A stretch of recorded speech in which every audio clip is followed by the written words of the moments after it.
उसके बाद मैंने एक ट्रैक किया जो पाकिस्तान के मुश्किल तरीन ट्रैक में शामिल है, बल्कि वर्ल्ड के मुश्किल तरीन ट्रैक में शामिल है।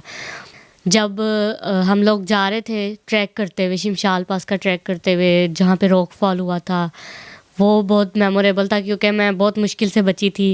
करते आ रहे हैं, उन्होंने कभी हमें मना नहीं किया किसी चीज़ से। तो ये भी जब उनको बताया था तो बल्कि वो ज़्यादा मुझे सपोर्ट करते हैं, वो ज़्यादा मुझे पोक करते हैं कि तुम आगे जाओ, आगे बढ़ो।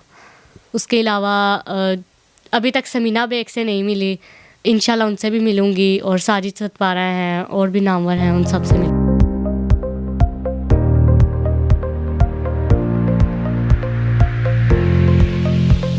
बिस्मिल्लाहिर्रहमानिर्रहीम, अस्सलाम वालेकुम। आप देख रहे हैं एक्सप्लोर पाकिस्तान और मेरा नाम हाफिज़ मज़हर इकबाल है। मैं इस वक्त मौजूद हूँ ज़िला हफ्ज़ाबाद का इलाका जलालपुर भटियाँ वहाँ पर, और मेरे साथ पाकिस्तान की कम उम्र तरीन कोहपैमा स्टूडेंट लड़की जो है वो मेरे साथ मौजूद है, बेटी पाकिस्तान का फ़ख्र, जिन्होंने अब तक 2 चोटियाँ सर की हैं और दोनों ही मुश्किल तरीन पहले सफ़र थे।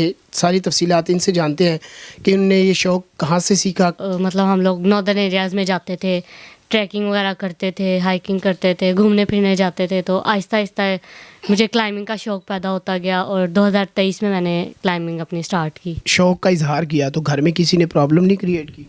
नहीं, प्रॉब्लम क्रिएट तो बिल्कुल भी नहीं की, बल्कि मुझे सपोर्ट किया था, क्योंकि हमारे घर में मतलब जैसे लड़कों को सपोर्ट किया जाता है वैसे ही लड़कियों को भी सपोर्ट किया जाता है। कितने बहन भाई हैं? हम लोग 4 बहनें हैं, भाई नहीं हैं। अच्छा, मतलब 4 बहनें हैं और सबसे बड़ी आप हैं? जी, सबसे बड़ी मैं हूँ। अच्छा, तो पहला सफ़र जब आपने किया उससे पहले ट्रेनिंग कितना अरसा ली, कहाँ कहाँ से ट्रेनिंग की? मैंने सबसे पहले रॉक क्लाइंबिंग से स्टार्ट किया अपना क्लाइंबिंग का। उसकी मैंने ट्रेनिंग शिमशाल है, वहाँ पे सुल्ताना है जो 8000 है, उनसे मैंने अपनी रॉक क्लाइंबिंग की ट्रेनिंग ली, बेसिक सीखे मैंने उनसे। उसके बाद मैंने एक ट्रैक किया जो पाकिस्तान के मुश्किल तरीन ट्रैक में शामिल है, बल्कि वर्ल्ड के मुश्किल तरीन ट्रैक में शामिल है। वो ट्रैक करके, शिमशाल पास नाम है उसका, वो ट्रैक करके मैंने एक कुस्सर पीक है वहाँ पे, उसको सबमिट किया था, जिसकी हाइट 5900 मीटर है। अच्छा, ये मतलब फ़र्स्ट अटैम्प्ट में ही हो गया या इसको बार बार करना पड़ा? नहीं, अल्हम्दुलिल्लाह फर्स्ट अटैम्प्ट में ही हो गया था। अच्छा, ये पहली कोशिश में ही आपने जो है वो सर कर ली। इसके बाद दूसरा सफ़र जो है वो कर दिया?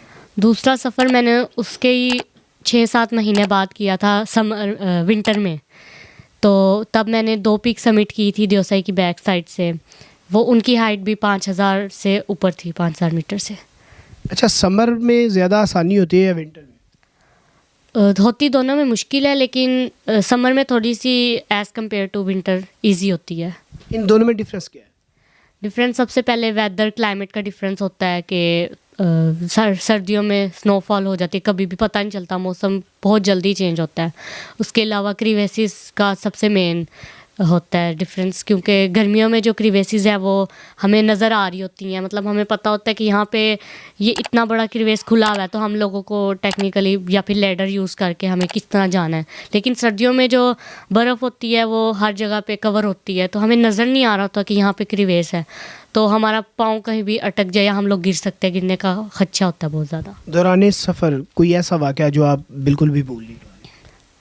वैसे तो सारा ही मेमोरेबल था, लेकिन जब हम लोग जा रहे थे ट्रैक करते हुए, शिमशाल पास का ट्रैक करते हुए, जहाँ पे रॉकफॉल हुआ था, वो बहुत मेमोरेबल था क्योंकि मैं बहुत मुश्किल से बची थी। उसके अलावा मैंने जब पहली बार रॉक क्लाइंबिंग मैंने की ही फर्स्ट टाइम थी, तो जब मैंने हमने रस्सी लगाना सीखा और मतलब कैसे ऊपर जाते हैं इंस्ट्रूमेंट्स को यूज़ करके, इक्विपमेंट्स को यूज़ करके, वो सब सीखा, तो वो सारा मेरे लिए मेमोरेबल था। अच्छा, तो इसके लिए जो मखसूस लिबास, ज़ाहिर सी बात है सारी चीज़ें मखसूस होती हैं, तो वो कौन फिर वो अपना जेब खर्च या पापा जो है वो सारी चीज़ें? नहीं, हम लोग सारा सोलो करते हैं, क्योंकि सोलो का ये होता है कि एक्सपेंडिचर सारे अपने होते हैं, इक्विपमेंट सारे अपने होते हैं, और अगर हमने मतलब गाइड वगैरह लेके जाना है वो भी हमने अपने ही मतलब पैसों से लेके जाना है, और सब कुछ खुद करना है। ये काफ़ी महंगा शौक़ नहीं है? कभी पापा ने बोला नहीं कि बेटा अभी तो आप पढ़ रहे हो तो इतना खर्चा? नहीं, उनको पता है कि शौक़ है, तो शुरू से बचपन से हमारे सारे शौक़ पूरे करते आ रहे हैं, उन्होंने कभी हमें मना नहीं किया किसी चीज़ से। तो ये भी जब उनको बताया था तो बल्कि वो ज़्यादा मुझे सपोर्ट करते हैं, वो ज़्यादा मुझे पोक करते हैं कि तुम आगे जाओ, आगे बढ़ो। अब तक जो पाकिस्तान के नामवर लोग हैं, कोपैमा हैं, उनमें से किस किस को मिले और किसको मिलने की ख्वाहिश है? मैं जिनसे मुझे मिलने की ख्वाहिश थी अल्हम्दुलिल्लाह मैं उन सबसे मिली हूँ। मैं शेरोज़ काशिफ़ से मिली हूँ, नाइला कैनी से मिली हूँ, सिरबाज़ ख़ान से मिली हूँ और सतपारा में तो हैं ही सारे माउंटेनियर्स, उन सब से मिली हूँ। जो मरहूम अली रज़ा सतपारा हैं उनके बेटे से मिली हूँ, उनसे ट्रेनिंग ली है मैंने।